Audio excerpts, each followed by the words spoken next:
అన్ని కూడా ఒకే మోసలాగా అంటే దేశాన్ని మొత్తానికి సంబంధించి ఒకే రకంగా ఉంటున్నాయి కాబట్టి ఆయా రాష్ట్రాల్లో అవసరాలు ఏ ప్రత్యేక అవసరాలు ఉంటే దానికి అనుగుణంగా అవి ఉండకపోవటం వలన రాష్ట్రాలు పెద్ద ఎత్తున కొంత నష్టపోతూ ఉన్నాయి. అలా కాకుండా ఆయా రాష్ట్రాల అవసరాలకు అనుగుణంగా వారికి ఉన్నటువంటి సామాజిక స్థితిగతులకు అనుగుణంగా భౌగోళిక పరిస్థితులకు అనుగుణంగా అవసరాలకు అనుగుణంగా వాళ్లే స్కీమ్స్ డిజైన్ చేసుకొని ఆ రాష్ట్రాలకు సూట్ అయ్యేటువంటి స్కీమ్స్ డిజైన్ చేసి కేంద్రానికి ప్రపోజల్ సబ్మిట్ చేస్తే ఆ సెంట్రల్లీ స్పాన్సర్ స్కీమ్స్లో ఏ రకంగా అయితే మీరు 60-40 రేషియోలో నిధులు సమకూరుస్తారో 60% కేంద్రం 40% రాష్ట్రం నుంచి సమకూర్చి ఆ స్కీమ్స్ని ఇంప్లిమెంట్ చేస్తాము. ఆ రకంగా వాటిని అమలు చేస్తే ప్రతి రాష్ట్రానికి వారి వారి అవసరాలకు అనుగుణంగా స్కీమ్స్ డిజైన్ చేసుకోవడానికి అవసరం ఉంటుంది. నిధులు అర్థవంతంగా ఖర్చు పెట్టడానికి కూడా అవకాశం ఉంటుంది. దాన్ని పరిగణలో తీసుకోవాలని చెప్పి ఇది మా రాష్ట్ర సమస్య ఒకటే కాదు, దేశంలో ఉన్న అన్ని రాష్ట్రాల సమస్య అని చెప్పి వారు స్పష్టంగా చెప్పడం జరిగింది. అట్లాగే తెలంగాణ రాష్ట్రానికి సంబంధించి ఆర్థిక పరిస్థితులు కూడా ఈ రాష్ట్రానికి సంబంధించి ధనిక రాష్ట్రంతో ఉన్నటువంటి రాష్ట్రంలో గత 10 ఏళ్లు పాలన చేసినటువంటి ప్రభుత్వాలు విపరీతమైనటువంటి అప్పులు చేసి ఆ అప్పులు భారం పెరిగిపోయి ఈరోజు అది ఏ స్థాయికి వెళ్ళిందని అంటే ప్రతి నెల రాష్ట్ర ప్రభుత్వం ఇచ్చేటువంటి జీతాలు 5,000 కోట్ల రూపాయలు ఉంటే అప్పులు వడ్డీలు కట్టేటువంటి డబ్బులు జీతాలు కట్టేటువంటి డబ్బుల కంటే ఎక్కువగా ఉంటున్నాయి. 5,200 కోట్ల రూపాయలు ప్రతి నెల ఈ అప్పులు ఆ ప్రిన్సిపల్ అమౌంట్ కట్టడానికి అయిపోతా ఉంది. దీనికి ప్రధాన కారణం విపరీతంగా తీసుకొచ్చినటువంటి అప్పులు. ఆ అప్పులు కూడా ఎక్కువ రేట్ ఆఫ్ ఇంట్రెస్ట్ తెచ్చిన అప్పులు కూడా కావటం. కేంద్ర ప్రభుత్వాలతో మేము ఫైనాన్స్ కమిషన్ దృష్టి తీసుకొచ్చింది ఏంటంటే సరే ఇప్పుడు ఆ తీసుకొచ్చిన అప్పుల్ని ఆనాడు వాళ్ళు తెచ్చి ఖర్చు పెట్టిపోయారు. అప్పులు 10 ఏళ్ల తర్వాత కట్టాల్సిన కండిషన్తో తెచ్చిన అప్పులు ఇప్పుడు మేము అధికారంలో రాగానే ఆ అప్పులు కట్టే బాధ్యత మా మీద పడింది. ఆ కట్టే భారం రాష్ట్ర అభివృద్ధి అవసరాలకి తీర్చడానికి ఏమాత్రం వెసులుబాటు కాకుండా అప్పులు కట్టడానికి ధనవంతా అయిపోతా ఉంది. అందుకోసమని కొంత వెసులుబాటు కలిగించమని అంటే రీస్ట్రక్చరింగ్ చేయమని అడిగాం. తీసుకున్న అప్పులకి 11.5% rate of interest, 10.5% rate of interest, ఇలా విపరీతమైనటువంటి రేట్ ఆఫ్ ఇంట్రెస్ట్తో ఉన్నటువంటి అప్పుల్ని తగ్గిస్తూ కమర్షియల్ బ్యాంక్స్లో కానీ మిగతా బ్యాంక్స్లో కానీ మళ్ళీ రుణాలు ఇచ్చి వీటిని రీస్ట్రక్చర్ చేసేటట్టుగా చేస్తే కొంత భారం రాష్ట్ర ప్రభుత్వం మీద తగ్గుతుంది. కాబట్టి ఈ అప్పులు రీస్ట్రక్చరింగ్ చేయడానికి మీరు రికమెండ్ చేయవలసిందిగా కూడా వారిని కోరాం. అట్లాగే ఇంకా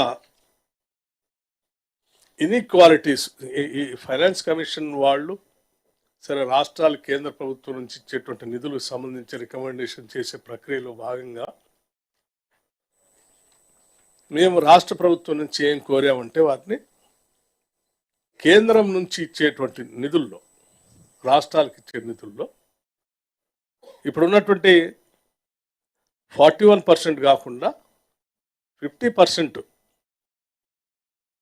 50-50 అంటే కేంద్రం 50 మిగతా 50% రాష్ట్రాలకి ఇచ్చే విధంగా మీరు రికమెండ్ చేయండి అని అడిగాం. దీనివల్ల కొంత రాష్ట్రాలకి ఆర్థికపరమైనటువంటి వెసులుబాటు దొరికి వారి ఆర్థిక ప్రణాళికలు లేకపోతే పెట్టుబడుల ప్రణాళికలు చేసుకోవడానికి అవకాశం ఉంటుందని. అట్లాగే నిధులు కేటాయించేటువంటి ప్రక్రియలో పర్ క్యాపిటా ఇన్కమ్ ఆధారంగా చేసుకొని ఆ డిస్టెన్స్ని గ్యాప్ని లెక్క కడుతూ ఆ గ్యాప్ నుంచి ఎంత దూరంగా ఏ రాష్ట్రాలు ఉన్నాయో ఆ రాష్ట్రాలకు ఎక్కువగా ఇచ్చుకునేటువంటి ప్రక్రియ ఈ విధానంలో ఉంది. సో దాంట్లో భాగంగా గతంలో వేరే రాష్ట్రాలు, హర్యానా లాంటి రాష్ట్రం పర్ క్యాపిటా ఎక్కువ ఉంటే దాని నుంచి దూరంగా ఏ రాష్ట్రాలు ఉన్నాయని లెక్క కట్టేవాడు. సరే, ఇప్పుడు తెలంగాణ రాష్ట్రం పర్ క్యాపిటా ఇన్కమ్ హైయెస్ట్ ఇన్కమ్గా ఉంది. సో దీన్ని పరిగణలో తీసుకొని దీని నుంచి దూరంగా ఉన్న రాష్ట్రాలు ఎవరున్నా వాళ్ళ అక్కడి నుంచి ఎక్కువగా ఇచ్చుకుంటూ వచ్చే ప్రక్రియ మొదలు పెడితే తెలంగాణ రాష్ట్రం పెద్ద ఎత్తున నష్టపోతుంది. ఈ పర్ క్యాపిటా ఇన్కమ్నే మీరు ఆధారంగా చేసుకొని పంచే కార్యక్రమం కూడా కరెక్ట్ కాదు. దానికి కారణం ఏంటంటే పర్ క్యాపిటా ఇన్కమ్ని లెక్క కట్టేటప్పుడు రాష్ట్రంలో ఉన్న అందరి ఆదాయాన్ని లెక్క కట్టి ఇగో ఇంత ఇన్కమ్ ఉందని చూపిస్తూ ఉన్నారు. కానీ తెలంగాణ రాష్ట్రం కొన్ని ప్రత్యేకమైన పరిస్థితులు ఉన్నాయి.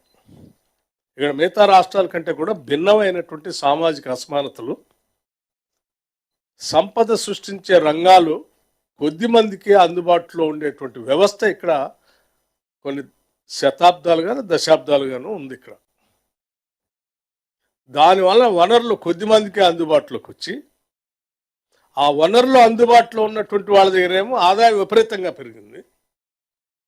వనరులు అందుబాటులో లేనటువంటి వాళ్ళు చాలా పేదరికంలో ఉన్నారు. దానికి ఉదాహరణగా రంగారెడ్డి జిల్లాలో సంగారెడ్డిలోనో లేకపోతే మిగతా ప్రాంతాల్లో ఉన్నటువంటి పర్ క్యాపిటా ఇన్కమ్ చూస్తే చాలా హైయెస్ట్ ఉంది.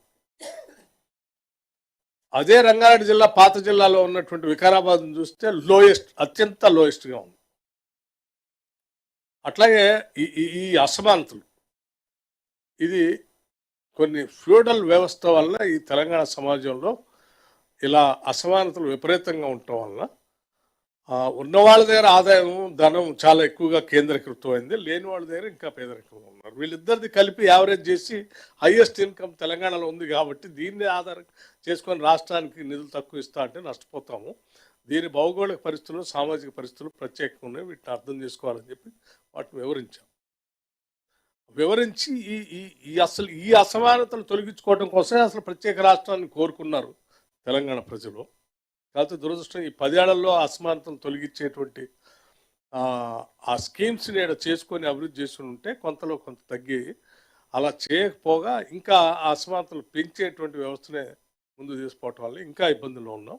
కాబట్టి దీన్ని మీరు దృష్టిలో పరిగణలో తీసుకొని దీన్ని ఆధారంగా కాకుండా జిఎస్డిపిని ఆధారంగా తీసుకొని దానికి 50% మీరు క్యాల్కులేట్ చేసి దాంట్లో ఎక్కువ నిధులు ఇవ్వమని చెప్పి అడిగాం.